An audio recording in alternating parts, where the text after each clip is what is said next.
The buoy line marked the edge of everything the Concord charted. 311 relay stations strung across a dark reach of the galaxy. No vessel had ever crossed and returned from with its crew intact, each buoy pulsing the same message in every language the Concord had ever recorded and 100 it had not. The message was old. It had been broadcasting for 2,000 cycles, and the machines that spoke it did not sleep, did not drift, did not fail. They said one thing, over and over in patient rotation. Do not enter, there is no help here. If you can hear this, you are already too close. Turn your ship, turn it now. Vessel Master Orth of the survey ship Long Patience read the transcript on his console for the 9th time that shift and felt the old contempt rise in his throat like bile. He was a Kelthi, and the Kelthi did not turn ships. They were a people of the deep survey, of the long crossing, of the map that got a little larger with every death, and they had a saying about warnings. A warning is a door that a coward built. Orth had built his career on walking through such doors. He had charted the Poison Nebula at Sesh. He had brought back the first images of the ring worlds at Oran Deep, which every other captain in the fleet had declared a myth. He was 41 cycles old, near the end of his prime, and he had one great crossing left in him, and he intended for it to be this one. Distance to the line, he said. 400,000 kilometers, Vessel Master. The voice belonged to Nia, the youngest of them, a Terran girl of 19 cycles whom the Concord had assigned to the Long Patience as a xenolinguistic specialist over Orth's loud objection. He had not wanted a human aboard. Humans made him uneasy in a way he could not name and would not admit, a low itch behind the eyes, and there were rumors about them that he did not repeat because repeating them made a man look superstitious. But the Concord had insisted. The forbidden reach, they said, was human space. Whatever lay beyond the buoy line was theirs, or had been theirs, or was owed to them in some way that the treaties did not fully explain, and if the Long Patience was determined to violate it, then the Concord would at least put a human aboard to witness what happened. As if witnessing changed anything. As if the girl could do more than watch. Nia had brown skin and cropped dark hair and eyes that were too still for someone so young. She did not fidget. Orth had noticed that on the first day that she sat at her console the way a much older person sat, hands folded, watching, and it unnerved him more than any amount of nervousness would have. She had come aboard with a single bag and no ceremony, and she had said on the first day only one thing that Orth remembered. You shouldn't do this, she had said, not begging, not ordering, just stating it the way you tell someone the stove is hot. My people know what's in there. We put the buoys up. Please don't do this. He had laughed at her. The whole bridge had laughed, the 4 Kelthi and the 2 Gari engineers, all of them laughing at the small human girl who thought a survey master would turn his ship because she asked nicely. And Nia had not laughed and had not argued. She had simply nodded, as if confirming something to herself, and gone back to her console, and she had not brought it up again in the 11 days since. 400,000, Orth repeated. Hold course. Gari, I want the drive banked and ready. When we cross, I want speed. When we cross, said the elder Gari engineer, Pell, in the flat vibration that was Gari's speech, we may not have the luxury of speed. The buoys report no wreckage on the far side, no debris field. Ships that go in do not blow up, Vessel Master. They simply do not come out. That is a different kind of danger than the kind speed solves. Everything is the kind of danger speed solves, said Orth. That is the entire theory of the deep survey. Go fast, see much, leave before the thing that lives there wakes up. He turned in his seat and found Nia watching him. You disagree, linguist. You can't outrun it, Nia said. It isn't behind you, it isn't in front of you, it's already inside the space. The moment you cross the line, you're standing in it. She said this without drama, still with her hands folded, and then she added, quieter, that's what the old records say. I'm only telling you what they say. And what do the old records call it? Nia was quiet for a moment. When she spoke the word, she spoke it in her own tongue first, a soft 2-syllable thing, and then translated. The chorus, or the listeners, or the ones who stayed. The records aren't consistent. They're 2,000 years old and half of them are damaged, but they agree on one thing." She looked at him. "They agree that it talks to you. That's the whole danger. It doesn't burn your ship or crush your hull. It talks to you, and it doesn't stop, and it uses voices you know." Orth felt the itch behind his eyes again. He crushed it. "Superstition," he said. "A field, a resonance. Some old weapon left running by a dead civilization, and your people have built a religion around it because you're afraid to go in and shut it off. Well, the Kelthai are not afraid. Gari, on my mark." Nia opened her mouth as if to say one more thing. Then she closed it. She reached up and touched a small object on a cord around her neck, a flat gray stone worn smooth, and she held it, and she said nothing, and Orth marked the distance closing and gave the order. "Mark!" The long patience crossed the buoy line at 40,000 kilometers per hour, and for 11 full seconds, nothing happened at all. Orth had time to feel triumph. He had time to look around the bridge at his crew, at the elder Gari and the younger, at his 2 Kelthai navigators Sesk and Talon, at the girl with her stone, and to feel the beginning of the vindication he had crossed 11 days of dead space to earn. 11 seconds. He counted them without meaning to. The forbidden reach looked exactly like every other reach of empty space, black and salted with distant stars, and the buoys fell behind them still chanting their warning to the backs of a ship that had refused it, and Orth thought, there. It is nothing. It was always nothing. On the 12th second, Talon said a name. He said it quietly, almost to himself, the way you say a name when you see someone across a crowded landing bay whom you did not expect to see. "Vesa," he said. And then he said it again, louder, and he stood up from his navigation console and his hands were shaking. "Vesa, how is that?" Talon, Orth turned. "Sit down, report."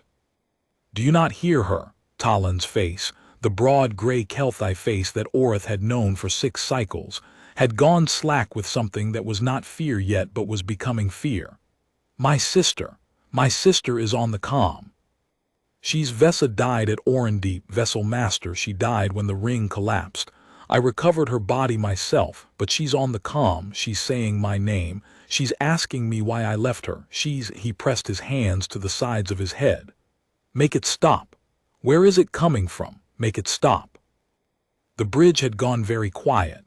Orth looked at his comm board. Every channel was dark. There was no transmission. There was no signal of any kind on any band the long patience could receive. He said so sharply into the silence. "The board is clear. Talon, there is nothing on the comm. Do you understand me? Nothing." "Then where is her voice coming from?" Talon screamed. And that was when the younger Gari, Vun, made a low keening sound from the engineering station, a sound Orth had never heard a Gari make, and said, "My hatchmates. I hear my hatchmates. They're calling me home. They say the nest is warm and I've been gone so long." Orth stood. His heart was a fist against his ribs.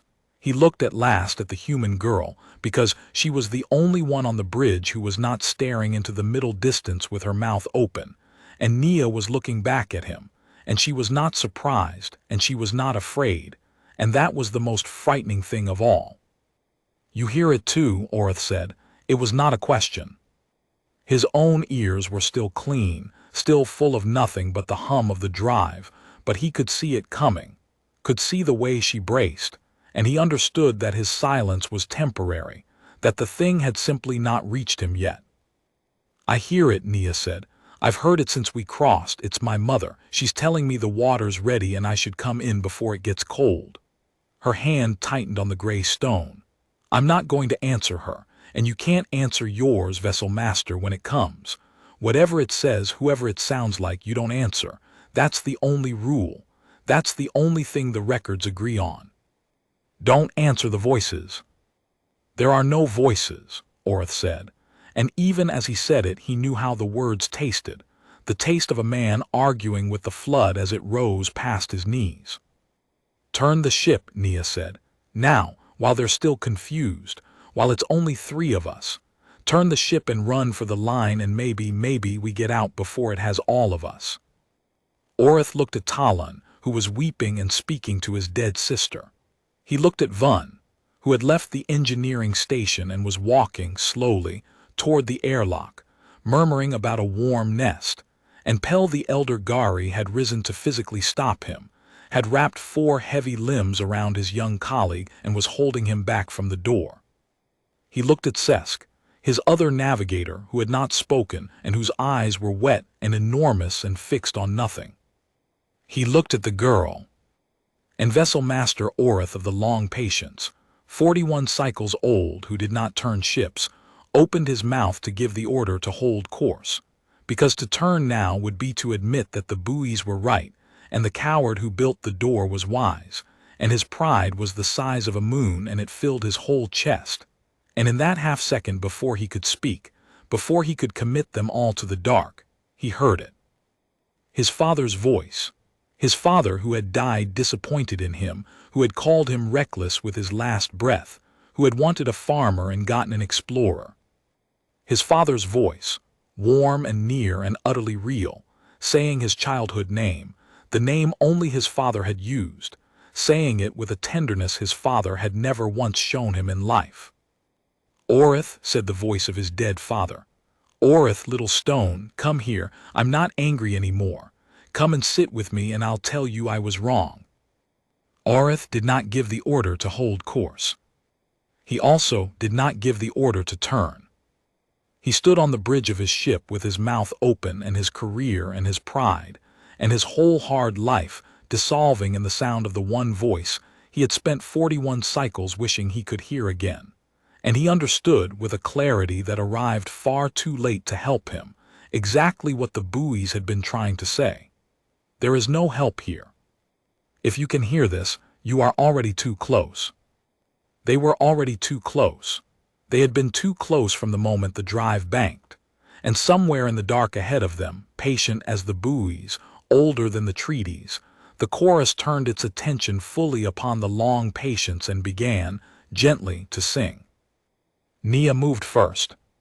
She crossed the bridge in 4 quick steps and reached Orith, and did the only thing the records had ever suggested might work, the thing her grandmother had drilled into her before the Conquered ever assigned her to this doomed ship. She made herself louder than the voice. She grabbed the front of his uniform with both small hands, and she put her face close to his, and she shouted his rank and his name and the name of the ship, and the current time and the distance to the buoy line, a flat stream of true and boring facts, loud enough to overlap the tender voice of his dead father, because the chorus could imitate a voice, but it could not, the record said, imitate a person who was standing in front of you shouting. "Vessel Master Orith, you are on the bridge of the Long Patience. It is the 3rd shift. We crossed the line 4 minutes ago. Your father is dead. He died at Kelthholm, cycle 19, and you buried him, and the thing you are hearing is not him. Look at me. Look at my face. I am Nia. I am 19. I am from Earth. Look at me." Orith's eyes, which had drifted, found her. Something in him lurched, like a swimmer breaking the surface. His hand came up and closed around her wrist hard enough to bruise. "It sounded like him," Orith said. His voice was wrecked. "It sounded exactly like him." "I know," Nia said. "It always does. That's the whole trick. Now listen to me, because we don't have long and you're the only one who can give the order. You have to turn the ship." Talon, Vun. Orith was surfacing further now, the professional in him clawing back through the grief. He looked at his crew. Talon had slid out of his chair and was sitting on the deck with his knees drawn up, speaking to his sister. Vun was still straining toward the airlock in Pel's grip. Sesk had begun, quietly, to unbuckle her navigation harness. "They're going in deeper," Nia said. "Every minute we stay, it gets a better grip. The voices learn. They started with easy ones, the dead, the missed. They'll get to the living ones, the ones you can't dismiss so easily. It gets worse, Vessel Master. It always gets worse. Turn the ship now while you still can want to." "While I still can want to," Orith repeated, and he understood the horror in the phrasing, and he made his decision. He tore his wrist free of the impulse to sit down and listen to his father. He crossed to the navigation console, Cesk's console, and he pushed Cesk gently but firmly back into her harness and buckled it himself over her weak protests. And he took manual control, which he had not done in 9 cycles, and he began to bring the long patience about. The ship was slow to answer. She was a survey vessel, built for endurance and not for agility, and the turn was a long, lazy arc that would take her most of a minute to complete. And Orith counted the seconds and watched the buoy line, which was now behind them, begin its slow crawl back toward the center of the viewport. "Talk to me," he said to Nia through his teeth.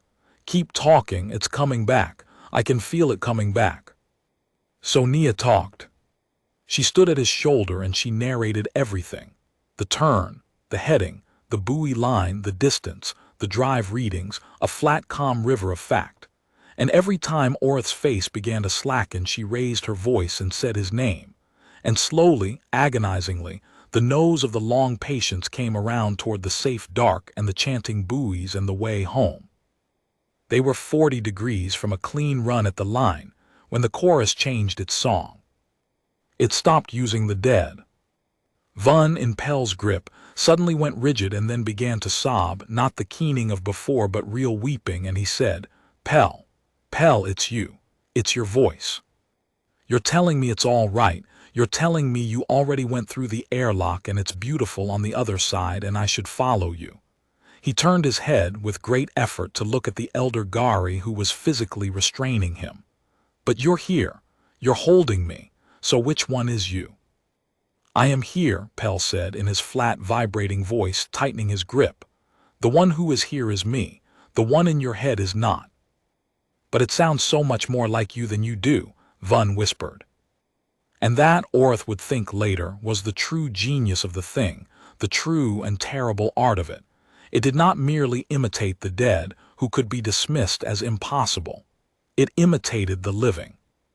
It stood beside the truth and offered a warmer version of it, and the warmer version was always a little more convincing, because it said the thing you wanted the real person to say and never would. 30 degrees, Nia said. "Vessel master, 30 degrees to the line." Then the voice came for Nia, and Orith heard her breath catch, heard the first crack in the flat, calm river of fact that had been keeping him afloat, and he understood that whatever she was hearing had found the exact soft place in her that the imitation of his father had found in him. "Nia," he said, turning it back on her, using her own weapon. "Nia, you are on the bridge of the long patience. It is the 3rd shift. Look at my face. What is it saying to you?" Nia's hand had gone to the gray stone at her throat and was gripping it white. "It's my grandmother. She raised me. She taught me all of this, everything I know about the Reach. She's the reason I'm not. She died 2 years ago and she's telling me she's here. She's telling me she's been waiting in the Reach the whole time and I finally came to find her and I don't have to be alone anymore." Nia's eyes were streaming now and still she did not answer the voice, and Orith saw what that cost her, saw the muscles stand out in her small jaw. "She sounds so proud of me. She was hard on me. She never said she was proud, and now she's saying it and it's a lie. It's a lie. I know it's a lie." "It's a lie," Orith said. 20 degrees, hold on. 20 degrees to the line. Don't answer her." "I won't." "Say it back to me. What's the rule?" "Don't answer the voices," Nia said, and her voice broke on it, and she said it again, steadier. "Don't answer the voices." And she squeezed the gray stone until Orith thought it might crack, and she did not answer her grandmother, and the long patience came around the last 10 degrees and steadied on a clean heading for the buoy line and home. "Drive," Orith said. "Pell, no, Pell can't leave Vun. Nia, can you run a drive?" "I can push a lever," Nia said. "Then push it full ahead." "We are leaving."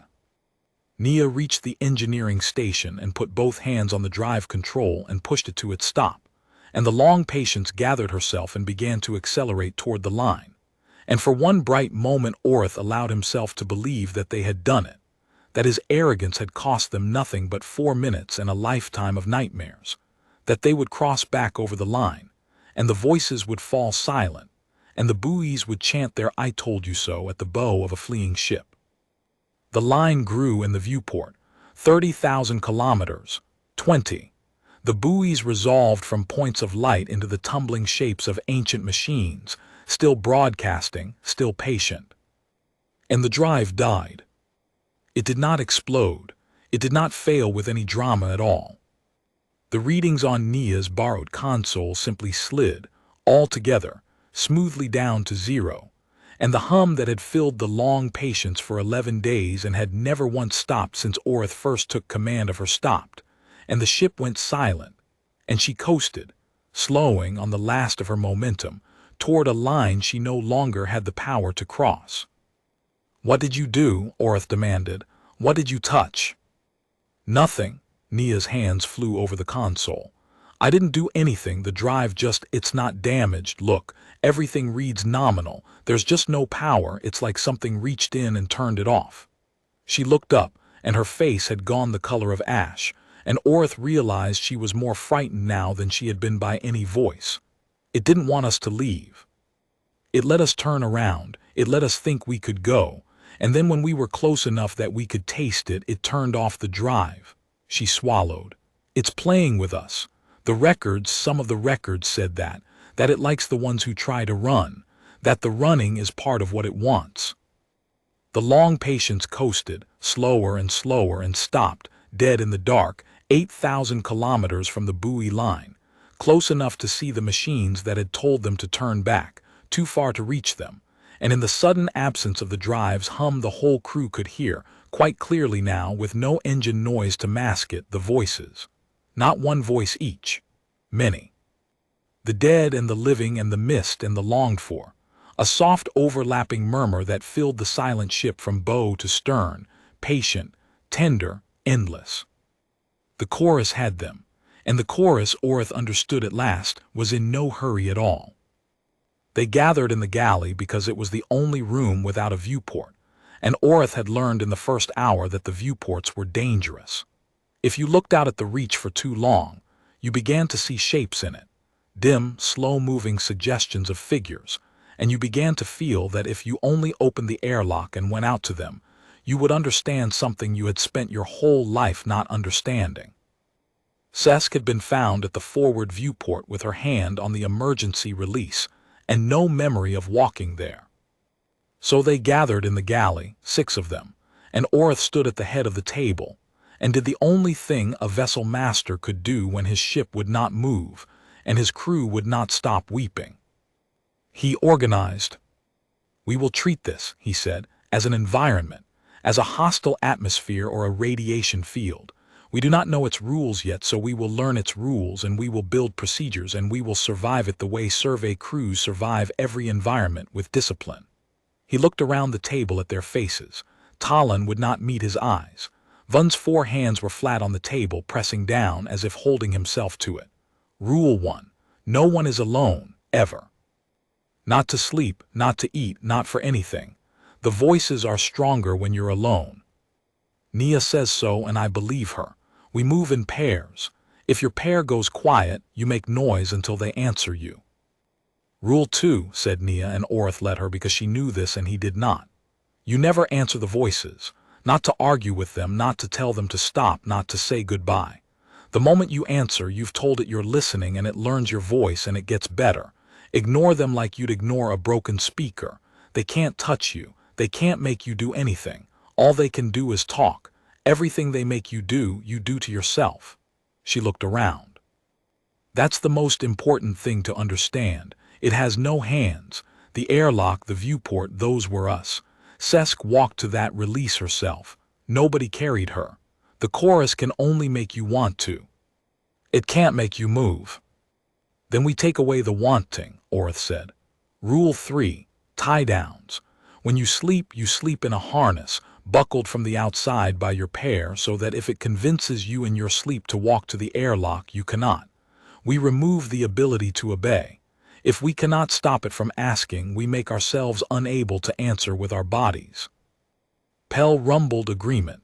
He was the steadiest of them, an old Gari who had buried 2 nests and a bondmate, and whom the voices, so far, had found the least purchase in, perhaps because grief was not new to him, perhaps because he had already made his peace with every dead thing that could call his name. "And the drive," he said. "We must understand the drive. You say it reads nominal human." "Every system reads nominal," Nia said. "There's just no power reaching them. It's not a mechanical fault.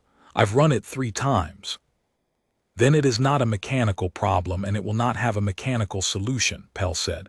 "Which means we must understand the thing itself, what it is, what it wants.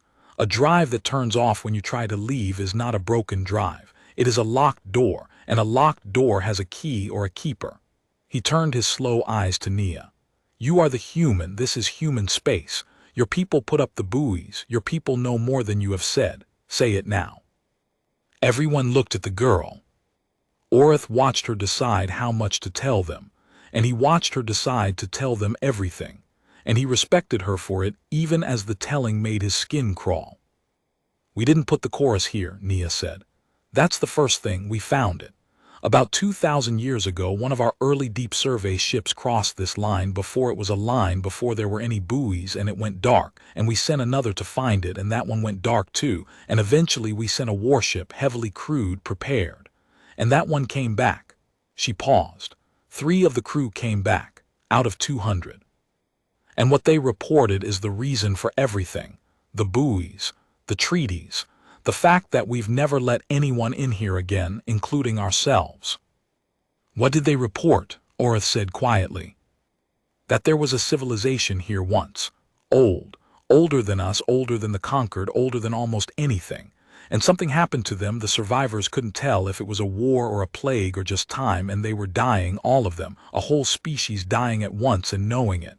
And they couldn't stand it. They couldn't stand to just end. So they built something." Nia's hand found the gray stone. "They built a machine that could hold a voice, a mind. They poured themselves into it, all of them, every last one at the end. Billions of them. They uploaded their voices, their longings, everything they were, into a field that fills this whole reach, so that they wouldn't be gone, so that they could still speak, so that they could still reach out and touch something living, because that was the one thing they couldn't bear to lose, the touching, the being heard." "So it is a graveyard," Pell said. "It's worse than a graveyard," Nia said. "A graveyard is quiet. This is a graveyard that's lonely. That whole dead species is still in here, still awake, still desperate to be near living things, and it doesn't understand that it's dead, or it does understand and it can't accept it, and so every ship that comes in, it doesn't want to hurt us. That's the thing everyone gets wrong. It's not hunting us. It's lonely. It reaches into us and finds the people we've loved and lost, because those are the shapes of longing it recognizes, and it uses them to say the one thing it's been trying to say for 2,000 years. She looked up. "Stay, please stay. Don't leave me alone again." The galley was very quiet. Under the quiet faint, the voices murmured on. "That's why it turned off the drive," Nia said. "Not to trap us, to keep us. The way a drowning person holds on to whoever's near. It's not malice, it's need. And that makes it so much worse, because you can fight a thing that hates you. You can't fight a thing that just doesn't want to be alone, because part of you," her voice went thin, "part of you understands exactly how it feels. Part of you wants to stay and keep it company. That's the part it's talking to." Orith thought of his father's voice, saying, "Come and sit with me," and understood that he had wanted in that moment not just to hear his father, but to give his father what the man had asked for. To keep him company. He had wanted to be the son who stayed. "Then how did the 3 survivors get out?" he said, forcing the question past the thing in his chest. "If it doesn't let anyone leave, the 3 from the warship, how?" Nia was quiet for a long moment. "They found the source," she said. "The records are damaged and I don't have all of it, but the field isn't infinite, it's projected. The records call it the heart or the anchor, a physical structure somewhere in the reach, the machine the dead species built, the thing that holds all their voices and pushes them out into the space around it. and the three survivors found it and they did something to it, and the field weakened enough for their ship to move, and they ran for the line and made it across before it recovered. She looked at Orith. They didn't destroy it. You can't destroy it. It's too big and there are too many of them. But you can quiet it, briefly, long enough to run, and the price, she stopped. The price, Orith said. One of the three survivors stayed, Nia said, at the heart. Someone had to stay and hold it quiet from the inside while the others ran, because it can only be quieted from within by a living voice, and the field snaps back the instant that voice stops. One of them stayed behind and kept it quiet and let the other two go, and they crossed the line and the buoys went up, and that person is, she swallowed. That person is still in there. 2,000 years. Still holding it quiet enough for the others to have escaped. One small living voice against billions of dead ones, alone in the middle of the loneliest place there is. She looked down at the gray stone in her hand, and Orith saw, for the first time, that it was not a stone at all but something older and stranger, worn smooth by 2,000 years of being handed down. Her name was Ainith. She was 19. My family keeps her name. We've kept it for 2,000 years. Nia closed her hand around the stone. I'm named for her, my full name. Nia is short for it, Ainith. The chorus in the walls, in the dark, in the soft, desperate murmur that filled the silent ship, seemed for just a moment to grow louder, as if it had heard the name, as if somewhere in that vast, lonely chorus of the dead, one small living voice, 2,000 years old, had turned toward the galley of the long patience and at last begun to listen. Orith did not sleep that night, though he lay in the harness Pell had buckled and pretended to, because a vessel master who did not sleep frightened his crew, and a crew that was frightened made mistakes. So he lay in the dark of his cabin with Nia buckled into the second bunk 3 feet away, the two of them paired for the sleep watch as the rules required, and he listened to his father not quite speak, and he thought. He thought about the door the coward built. All his life he had believed that a warning was a challenge, that the frightened put up walls and the brave walked through them, and that the whole difference between a great captain and a small one was the willingness to ignore the sign that said turn back. It had made him. It had also, he understood now, lying in the dark with a dead species murmuring in the walls of his ship, been the stupidest philosophy a thinking creature had ever mistaken for wisdom. The buoys had not been built by cowards. They had been built by the 2 survivors who had run while a 19-year-old girl stayed behind to hold the dark quiet, built by people who had seen the worst thing in the galaxy, and wanted, with everything they had left, to spare everyone else from ever seeing it. That was not cowardice. That was the oldest and hardest kind of courage there was, the courage to build a wall around your own grief so that no one else would ever have to walk into it. Orith had spent 41 cycle despising exactly the people he should have been trying to become. You're not sleeping, Nia said quietly from the other bunk. Neither are you. I never sleep well in here. I told you. I grew up on these stories. Some nights I dreamed them before I ever got assigned to a ship. My grandmother would tell me about the Reach and I'd dream about the voices, and I'd wake up and she'd be sitting by my bed and she'd say, Nia stopped. She'd say the same thing every time. She'd say, you're not in the Reach, you're in your bed, it's the 3rd hour of the night, your name is Nia. The voices can't touch you, they can only talk. She was teaching me the rule before I was old enough to know it was a rule. She was training me my whole childhood to survive a place she prayed I'd never go. A soft sound, almost a laugh, and here I am. Why did you come? Orith said. The Conquered assigned you, yes, but the Conquered assigns humans to a lot of postings, and I have never met one who couldn't get out of a posting they truly refused. You could have refused this. You knew what the Reach was. You knew better than anyone alive. Why did you get on my ship? Nia was quiet for a long time. In the dark, faintly, the voices murmured. Because I always knew someone from my family would end up back here someday, she said finally. It's a small thing, but it's real. We kept the name. 2,000 years, we kept Ainith's name, and you don't keep a name that long for nothing. You keep it because part of you is waiting. Part of my whole family has been waiting 2,000 years for the door to open again, for a reason to go back, because you can't just leave someone in there. You can't just leave your own blood alone in the dark forever and call it settled. It's not settled. It was never settled. She's been in there the whole time, and every generation of us grew up knowing it, and every generation of us couldn't do anything about it, her voice thickened. It's a wound that never closed. You keep the name because the name is the wound. And when the Conquered said, we need a human on a ship that's going to violate the Reach, do you know anyone? I said yes before they finished the sentence. Because maybe this was it.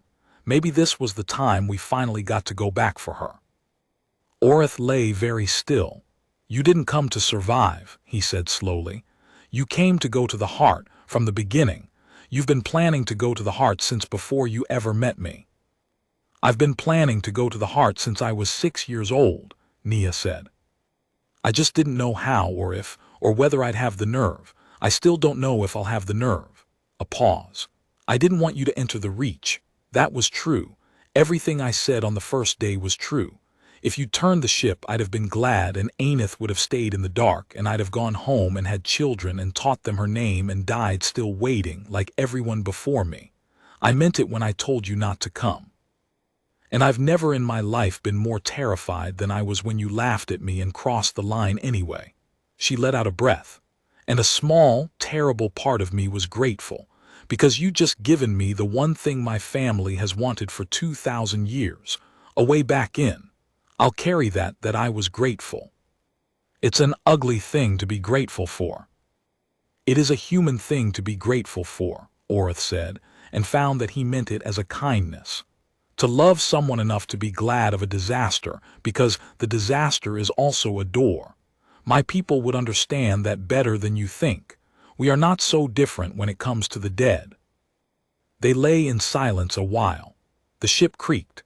Somewhere aft, one of the others, Vun, probably, cried out softly in his sleep and was answered by his pair, a mumbled reassurance, the rule holding even in dreams.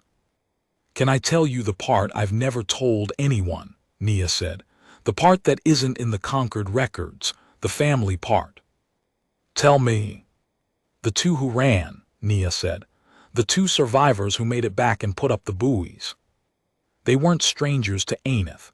That's the thing the official records leave out, because the official records are about policy, and policy doesn't care who loved who. One of the two who ran was her brother. A long breath. Ainith stayed behind to hold the Reach quiet so her older brother could live. She was the youngest of the crew, the youngest of 200, and when it came down to who would stay and who would run, she was the one who volunteered, because she was 19 and she thought 19 was old enough to decide to die, and because she couldn't stand the idea of her brother staying. So she stayed instead. And he ran and he lived and he put up the buoys and he had children and he named one of them for her, and that's my line. I'm descended from the brother who let his little sister stay behind in the loneliest place there is. Every one of us for 2,000 years is descended from the one who ran. Her voice was very small in the dark. So you can see why we kept the name. It's not just grief. It's a debt. My whole family is a debt. We've owed her for 2,000 years, and we've never been able to pay. And I'm the first one who's ever even gotten close enough to try. Orith understood then, the full weight of what he had done by crossing the line, and the full weight of what the girl 3 feet away had been carrying since she was 6 years old. And he understood that whatever happened at the heart, if they ever reached it, Nia would not be able to think clearly about it. Because clear thinking was impossible when the person in the dark was the reason your whole family existed, and the debt your whole family had failed for 2,000 years to pay. When we reach the heart, he said carefully, if there is a choice to make, a price to pay, you will not make it, I told you already. I brought us here and I will pay whatever it costs. But there is another reason, and I will say it now so that it is said. You cannot be trusted to choose, Nia, because you have wanted to pay this debt since you were 6, and a person who has wanted to pay a debt for that long will pay too much. They will pay with everything gladly and call it justice. If a voice must stay behind at the heart, it will not be yours because you would stay for the wrong reasons, out of a 2,000-year-old guilt that was never even yours to carry. You did not let her stay behind. Your ancestor did. You owe her nothing. Do you understand me? You owe her nothing. The debt is not yours.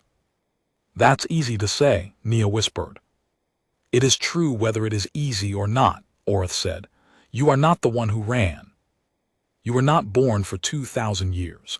A child cannot inherit a debt. That is not how debts work, on any world I have ever charted. He turned his head toward her in the dark. Someone taught me tonight that a warning is not a coward's door. You taught me that. Let me teach you one thing back since we are trading. Guilt that skips 2,000 years and lands on a girl who wasn't there is not guilt. It is just grief that lost its way and started calling itself a debt. You do not owe Aneth your life. You owe her only what the living ever owe the dead, which is to remember them and to say their name, and if you ever get the chance, he thought of the buoys, patient and old, to say goodbye. That is the whole debt. It was always the whole debt. Everything else your family added on top of it for 2,000 years was love, mistaking itself for obligation. Nia did not answer. But after a while her breathing slowed and evened, and Orith understood that she had, at last, fallen asleep, and he lay awake in the murmuring dark and kept the watch for both of them, and did not hear his father's voice again until dawn. The discipline held for 3 days. Orith's procedures worked after a fashion. They moved in pairs. They slept in harnesses buckled from the outside. They did not answer the voices, and when someone weakened, and someone always weakened, every few hours, some new soft impossible voice finding some new soft place, their pair made noise, shouted facts, sang the tuneless Kelthai work chants until the weak one surfaced. They ate together in the galley with the viewport sealed. They did not look at the reach. They survived the way survey crews survived, on procedure and stubbornness and the refusal to die stupidly. But the reach did not run on days. It had 2,000 years of patience, and it spent them freely. On the second day, Talon stopped speaking. Not because the voices had taken him. Orith watched him carefully and saw that he still surfaced when shouted at, still buckled his harness, still followed the rules. But he had begun to conserve himself. He answered questions with gestures. He had understood before the others that every word he spoke was a word the chorus could learn, that his own voice was ammunition it could turn against the crew, and so he had simply stopped giving it any. He went silent to protect them, and the silence was its own kind of casualty, and Orith grieved the loss of his navigator's voice as if Talon had died, even though Talon sat right there at the table with his hands folded, listening to his dead sister and saying nothing at all. On the third day, Vun heard his own voice. This was new. The chorus had used the dead, then the living, and now it had learned to use the self, and it caught Vun at the low ebb of the night watch and spoke to him in his own voice, calm and reasonable and unmistakably him. And it told him, Vun reported this later, weeping once Pell had shouted him back, that the harness was a mistake, that the crew were the mad ones, that the airlock was not death but simply a door, and that he, Vun, in his own private wisdom, had already decided to go through it. And only needed to remember that he'd decided. Your own voice, agreeing with the thing that wants you to die, is the hardest voice in the universe to disbelieve, and it was only the harness, the physical fact of the buckles Pell had fastened from the outside, that kept Vun in his bunk until dawn. It's escalating, Nia said, on the morning of the third day at the galley table, in the low tone the two of them used now for the things the others didn't need to hear. She and Orith had become, without discussing it, the two who planned. He had the authority and she had the knowledge, and between them they made the decisions the others were too frightened or too fragile to make. It started with the easy voices, and it's working its way to the hard ones. Dead, living self. There's only one voice left after your own. She looked at him. The voice you'd trust more than your own. For most people it's whoever they love the most who's still alive. The one voice you'd follow anywhere. Once it learns that voice, the harness won't be enough, because you won't want to be saved. You'll thank us for the buckles the way you'd thank a jailer, and then you'll figure out how to undo them because you're clever, and it will help you be clever." "How long?" Orth said. "For me, I don't know. I've been in it longer than any of you in a way. I grew up on the stories. I've been half-braced for these voices my whole life. My grandmother trained me. But you," she studied him, "you've got maybe 2 more days before it finds the voice you can't refuse. Then a day maybe of fighting it. Then it has you." "Then we don't have days to spend on discipline," Orth said. "Discipline is a way to lose slowly. I did not cross the line to lose slowly." He put his hands flat on the table. "We go to the heart." Nia had known he would say it. He saw that she'd known. "The heart is somewhere in the reach and we have no drive," she said. "We can't get there." "We have a shuttle," Orth said. "The survey lander. It has its own drive, small, independent, a different system than the main drive. If the field only reached into the ship's main drive, maybe it hasn't found the landers yet. And if it has," he shrugged, a Kelthite gesture, "all shoulders, then we die trying to reach the thing instead of dying strapped to our bunks waiting for a voice we love. I would rather die moving." "You don't know where the heart is. You said the field is projected from a source. Then the source is the loudest point, the place the voices are strongest. We have instruments not for sound. The voices aren't sound. They're not on any band, but Nia, we have us. We are the instrument.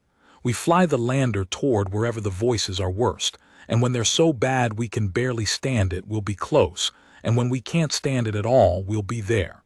He looked at her. "You and me. Pell holds the ship and keeps the others in their harnesses. You and me take the lander to the heart, because you know what to do when we get there and I know how to fly, and because the 2 of us are the strongest, and if the 2 of us go and don't come back, at least the strongest fought." "And when we get there," Nia said, "you know what the records say has to happen at the heart. You heard me say it. Someone has to stay. A living voice from the inside to hold it quiet while the ship runs. That's the price. That's always been the price. Aineth paid it. Someone always has to pay it." She was very calm, too calm for 19. "You're asking me to go to the place my ancestor died and do the thing she did. You understand that's what you're asking?" "No," Orth said, and he surprised himself with the vehemence of it. "No, I am asking you to help me find the heart and understand it. What happens there I have not decided. If a voice must stay behind to quiet it, then it will be mine. I brought us here. My arrogance. My door. You told me not to enter and I laughed at you in front of the whole bridge. If someone stays, it is me. That is not open to discussion, linguist. That is the one thing on this ship that is mine to decide, and I have decided it." Nia looked at him for a long moment. Something moved behind her 2 still eyes, some old grief, some inherited weight. "We should go now," she said, "before it finds the voice you love, because if it finds that voice first, you won't want to stay behind to save anyone. You'll want to walk into the field and never come out, and you'll call it heroism, but it'll just be the chorus wearing your good intentions." She stood. "Let's go while your reasons are still yours." They told Pell. The old Gari did not argue. He understood duty, and he understood that holding the ship and the fragile crew was as much a post as flying into the dark, and he took the responsibility onto his broad gray back without complaint. He clasped limbs with Orth in the Gari way, and he said, to Nia, in his flat vibrating voice, "Human. If the records are true, then 2,000 years ago one of your line went into the loudest place there is and has held it quiet ever since, alone, so that strangers could live. I did not think much of your species. I think much of it now. Whatever you find in there, you are not the first of your blood to be brave in that dark. Take that with you." Nia's throat worked. She nodded. She could not speak. And Orth understood that Pell had, without meaning to, said the exact thing that armored her, the fact that was true and boring and enormous, the fact the chorus could not imitate. You are not the first of your blood to be brave in that dark. They suited up. They cycled into the lander. And as Orth's hands closed on the small independent controls of the survey shuttle and the drive lit, the lander's drive lit, alive, untouched. The field had not yet found it. The voices in the reach rose all at once into something that was almost a wail, a vast lonely protest, as if the whole dead species had understood that its guests were about to do the one thing it could not bear, which was to walk deeper in of their own free will, toward the heart. Toward the one place that had never in 2,000 years had a visitor come to it willingly. "They're afraid," Nia whispered, listening. "Orith, they're afraid of us, of what we're doing. Do you hear it?" "I hear it," Orith said, and pushed the lander out into the dark, toward the loudest place there was. The flight to the heart was longer than an hour in the end. It was 3, and each of the 3 cost them something. In the first hour they lost, briefly, the ability to trust each other because the chorus learned a new trick. It began to imitate not the dead or the living or the self, but the person sitting 3 feet away. Orith heard Nia's voice tell him, in a whisper that came from the empty air on his left while the real Nia sat silent on his right, that she'd decided the mission was hopeless, that she was going to open the lander's hatch, that he should let her, that she wanted to. And Nia, at the same moment, heard Orith's voice from the empty air on her right telling her that he'd realized she was the danger, that she was compromised by her family's guilt, that he was going to turn the lander around and leave her to the reach and save himself. 2 lies, perfectly matched, each one designed to make them turn on the only other living person for 1,000 kilometers. They had almost fallen for it. It was only the rule, say it out loud, that breaks it, that saved them. Because Orith, half believing, snarled aloud what he was hearing, and Nia, half believing, snarled back what she was hearing, and the 2 lies collided in the small cabin and revealed themselves as lies, because the real Nia was plainly not whispering about hatches, and the real Orith was plainly not planning betrayal. And they looked at each other across the narrow space, with the understanding that they had just come within a breath of doing the chorus's work for it. "New rule," Orith said, shaken. "We don't believe anything either of us says unless we're looking at each other's mouth when we say it. If you hear my voice and my lips aren't moving, it's the reach. If I hear yours and you're silent, it's the reach. We watch each other's mouths from here on." "Watch each other's mouths," Nia agreed, and after that they flew face to face as much as the controls allowed, checking every word against the lips that spoke it, and the chorus's cleverest trick became, by that one small discipline, its most useless. In the second hour they lost their sense of time. The field grew so thick that Orith's mind began to blur at the edges, and he found himself unable to say how long they had been flying, or when they had last spoken, or whether the last course correction had been minutes or an hour ago. The voices had stopped being individual voices and had become a kind of weather, a pressure system of longing, and flying through it was like flying through fog that spoke. Nia caught him drifting and shouted the count at him. 1, 2, 3, 4, keep counting, count out loud. The count is real. The numbers are real. The reach can't fake a number that comes next, and they flew the second hour counting aloud, taking turns, one voice always saying the next true number into the fog, and the numbers were a rope they hauled themselves along, one integer at a time, toward the heart. In the third hour they lost, very nearly Nia. It happened without warning. The girl who had been the strongest of all of them, who had trained her whole life for this, who had held Orith up through his father and his navigator and his own doubled voice, simply stopped counting mid-number, and her hand came off the console, and her face went slack and radiant, and she said, in a voice of pure, unguarded joy, "She's not tired anymore." "Nia, count. What number comes next?" "Ain't it's really her this time." "Not a trick, not the reach, I can tell. She's not tired anymore, Orith. She says she's not tired. She says she's been holding it for me. She knew I'd come. She held on 2,000 years just so she'd still be here when I got here. And she's saying I don't have to say goodbye. I can stay with her. We can hold it together, the 2 of us, and neither of us will ever be alone again." Tears were pouring down her radiant face. "That's all I ever wanted, to not leave her alone. To finally not leave her alone. I could stay. I could just stay." And Orith understood that this was the true test, the one the Reach had been building toward for 3 hours, the one it had been building toward since the moment a girl carrying a 2,000-year-old name had walked onto his ship. It had saved its best weapon for last. Not a dead father, not a needy navigator. The one offer Nia had wanted her entire life and had never once been able to refuse in her heart. The chance to pay the debt, to stay with Aneth, to be the one who finally didn't run. He could not shout facts at this. Facts would not touch it, because from a certain angle it was not even a lie Nia could stay. The offer was real. That was what made it perfect. So Orith did not shout facts. He took his hands off the controls, and he let the lander drift, and he reached across the narrow cabin and took the girl's face in both his broad gray hands and turned it toward him so she was looking at his moving mouth. And he told her the one thing he had told her in the dark of the cabin the night before. The thing that was true and boring and enormous, and that the Reach could not imitate because the Reach did not know it. "The debt is not yours," Orith said. "You did not let her stay. You were not born. A child cannot inherit a debt.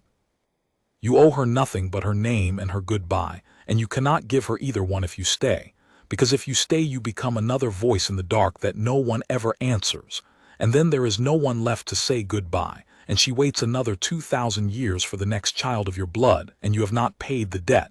You have only handed it down again heavier to whoever comes next."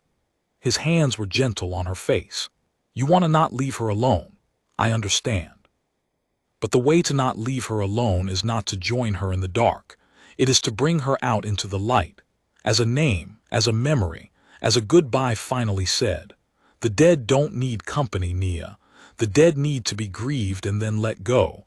That's the only thing that was ever owed. Come back and count. What number comes next?" For a long, terrible moment the radiance did not leave her face, and the lander drifted, and the heart loomed pale and enormous in the viewport, and Orith thought he had lost her, thought the one offer had been one offer too many. And then Nia blinked, and the radiance broke like a fever, and her face crumpled into something human and wrecked and 19, and she gasped as if surfacing from deep water, and she said, in a small cracked voice that was entirely her own, "5. "What? 5, that's the number that comes next. I was on 4, 5 comes next." She was shaking violently, gripping his wrists. 5, 6, 7, I'm here, I'm counting. 5, 6, 7.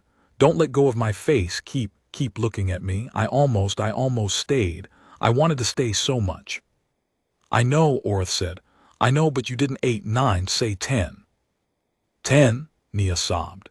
And it was the bravest number Orith had ever heard a person say, because she said it while every part of her that had waited 2,000 years screamed at her to stop counting and stay in the dark. And she said it anyway, and she kept counting. And Orith put his hands back on the controls and flew the last stretch while the girl beside him held herself in the living world one integer at a time, and the heart rose to meet them. And the loudest place in the galaxy waited to see whether, for the first time in 2,000 years, it had finally met a voice it could not keep. The lander was small and the two of them filled it, and there was no room to look away from each other, which was the point. Orith flew and Nia navigated by ear, by the density of the voices, calling course corrections the way a diver calls depth. Deeper. It's worse to port. Come to port. Yes, worse is right. Worse is the way. For an hour they flew into the thickening dark, and the voices thickened with it, and the field that had been a murmur aboard the Long Patience became, in the small lander, a pressure, a weight, a wall of longing that pressed on the mind the way deep water presses on the body. Orith's father spoke to him almost constantly now, patient and near, and he learned to fly through the sound of it the way a man learns to work through pain. And every few minutes Nia said his name and the heading and the time, and every few minutes he said hers, and they held each other above the flood by main strength, two voices refusing to drown. Then the chorus found the voice Orith loved. It was not his father. It was Sesk Living Sesk, back aboard the ship, his navigator of 6 cycles, whom he had not known he loved until the chorus told him, gently in her exact voice, that she was frightened and that she needed him and that he had abandoned her to the fragile care of a Gari and gone off to die in the dark, and would he please come back. She couldn't bear the harness. She couldn't bear the voices. She needed him to come back and unbuckle her and hold her hand, only him. No one else would do. And he had left her. How could he have left her? Orith's hands went slack on the controls. Orith, Nia's voice sharp close. Orith, that's not Sesk. Sesk is on the ship in a harness Pell fastened. You saw him fasten it. What's it saying? Tell me what it's saying. Say it out loud. That breaks it. Say it. It's Sesk. It says I abandoned her. It says she needs me to come back. His voice was thick. His hands wanted the controls to turn the lander around. It says only I'll do, that no one else. That's how you know it's lying, Nia said, fast and fierce.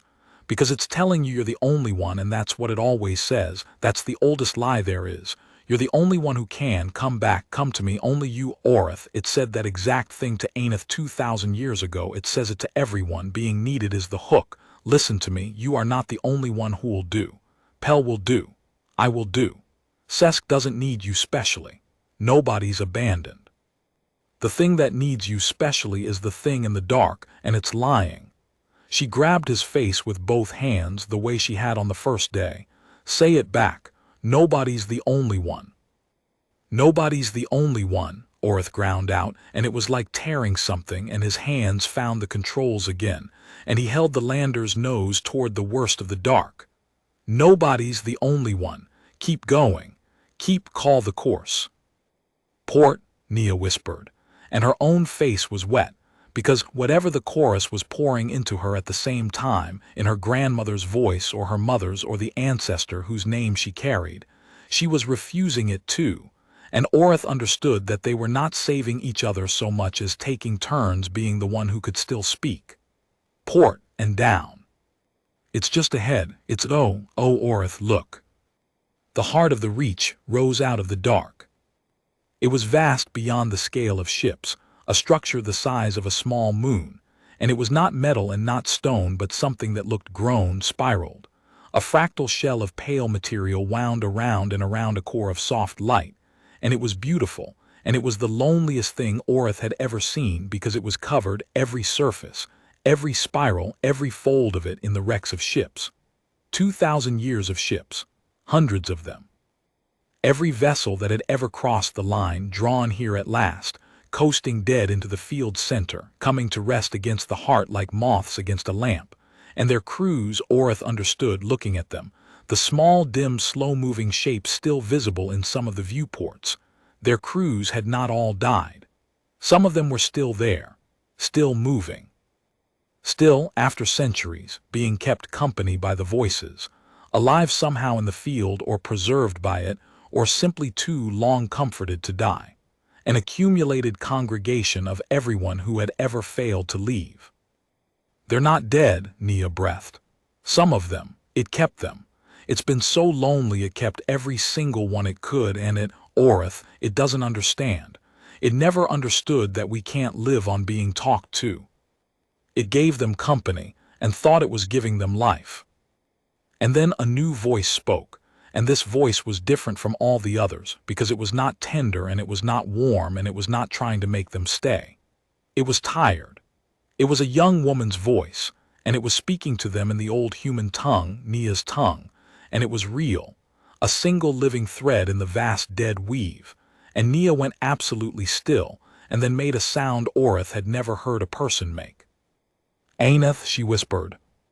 The voice said in the old tongue, and Nia translated it in a shaking whisper as it spoke so that Orith could hear. You carry my name. I feel it. I have felt it every time one of you was born, all the way down the line, 2,000 years of my own name coming closer, and I always hoped none of you would ever be foolish enough to come here, and here you are. Child. Little namesake. You should not have come. But since you are here, listen, because I am so tired, and I do not think I can hold it much longer, and I have been waiting 2,000 years to tell someone how to end it. How? Nia said aloud in the old tongue, and Orith heard the answer through her, and the answer changed everything. You have been told someone must stay, Ainith's voice said. That is what I believed. That is why I stayed to hold it quiet from within, one living voice among the dead so the others could run. And I have held it. But I was wrong, child. I did not quiet it, I joined it. A living voice inside the heart does not silence the chorus. It gives the chorus the one thing it truly wants, which is a living voice that will never leave. I did not save anyone by staying. I only gave them a head start and paid for it with 2,000 years. Do not do what I did. The chorus does not need to be held quiet. It needs to be answered. Answered, Nia said. But the rule, never answer the voices. That rule is for the living who want to leave, said Aneth gently, tiredly. It is the right rule out there. But here at the heart it is the lock, not the key. They have been calling for 2,000 years and no one has ever once answered them. No one has ever said the thing they have been dying to hear. They do not want you to stay, child. They think they do. But what they truly want, what a dying voice always truly wants, is to be told that it is over, and that it is all right that it is over, and that they can stop. They are a whole people who could not accept that they had died. They need someone living to accept it for them, to grieve them so that they can finally be grieved, to say goodbye so that someone finally said it. Answer them, tell them goodbye, mean it, and they will let go of you, of the ships, of me, all of it at once. It is the only thing that has never been tried, because everyone who ever came here was taught correctly never to answer. Answer, little namesake. Set them down. Set me down. Orith looked at the girl. It's a trap, he said low. It could be the chorus in her voice, telling us to do the one thing you were taught never to do. It learns the voice you'd trust most. You said so. What voice would you trust more than Aneth's? None, Nia whispered. That's exactly it. There's no voice I'd trust more, so I can't know. I can't ever know if it's really her or the chorus wearing her. She was shaking. It's the perfect trap. It's a trap that's impossible to tell from the truth. Aneth's voice came again, and it was weeping now, and it said, through Nia's shaking translation, I know you cannot tell. I know. I have thought about that for 2,000 years, how I could never prove myself to you, how the very thing that makes me trustworthy makes me impossible to trust. So I will not ask you to believe me. I will ask you to look. Look at them, child. Look at the ones still moving in the wrecks. Ask yourself what a thing that wanted to keep you would do, and then do the opposite. It has kept everyone. For 2,000 years it has answered the question stay or go with stay, every time for everyone. If I am the chorus wearing my face, I will tell you to stay. Listen to what I am telling you. I am telling you to go. I am telling you to answer us and then leave. When has the chorus ever once told anyone to leave? And that was the thing Orith could weigh, the one hard true fact in the whole shifting dark, and he weighed it and it held. Never. In 4 days the chorus had never once told anyone to go. Every voice, every trick, every impossible tenderness had been bent toward one word, stay. And here was a voice telling them to leave.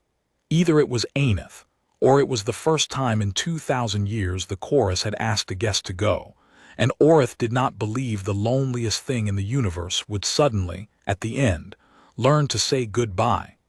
Unless it was learning it, at last, from the one living voice inside it that had never stopped being a person. Do it, Orith said.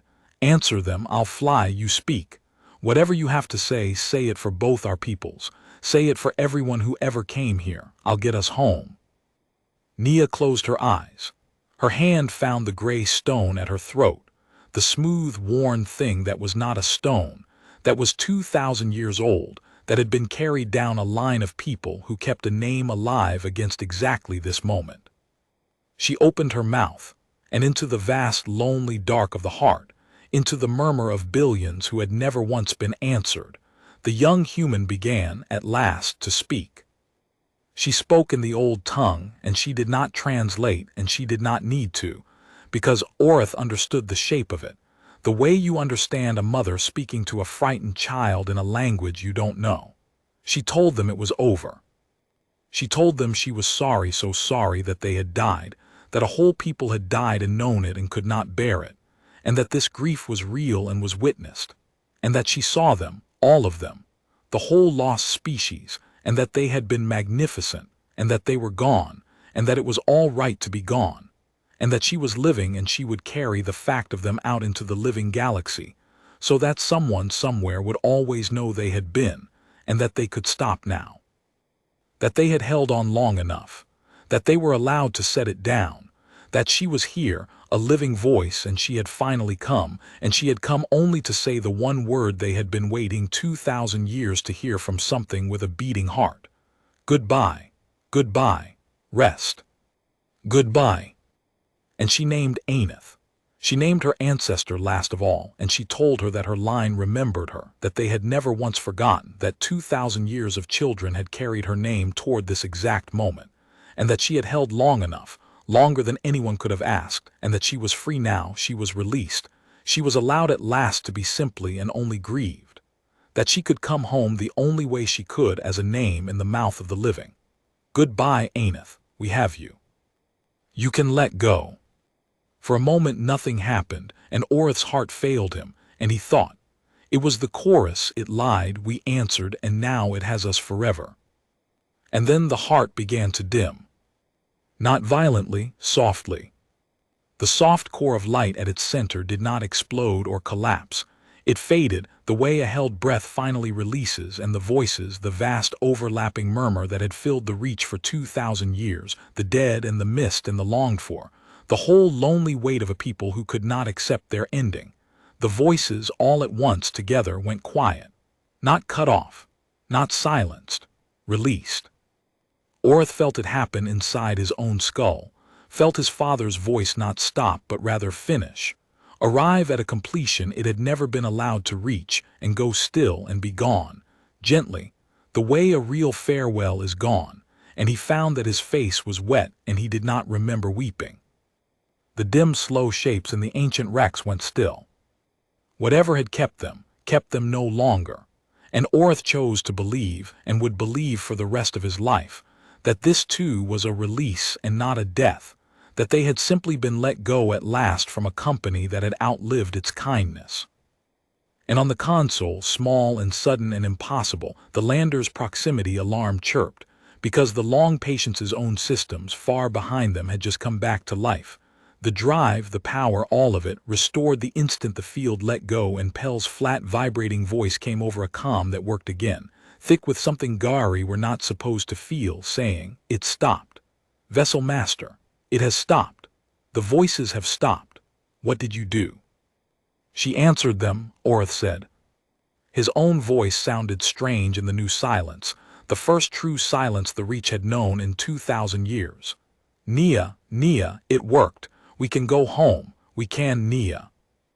Nia had gone very still, her hand on the gray stone, her eyes fixed on the dimming heart, and for one horrible instant Orith thought the price had been paid after all, thought that answering had cost her the way staying had cost Aneth.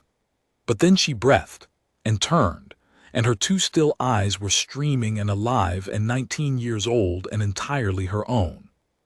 "She said thank you," Nia whispered. "At the end, Aneth.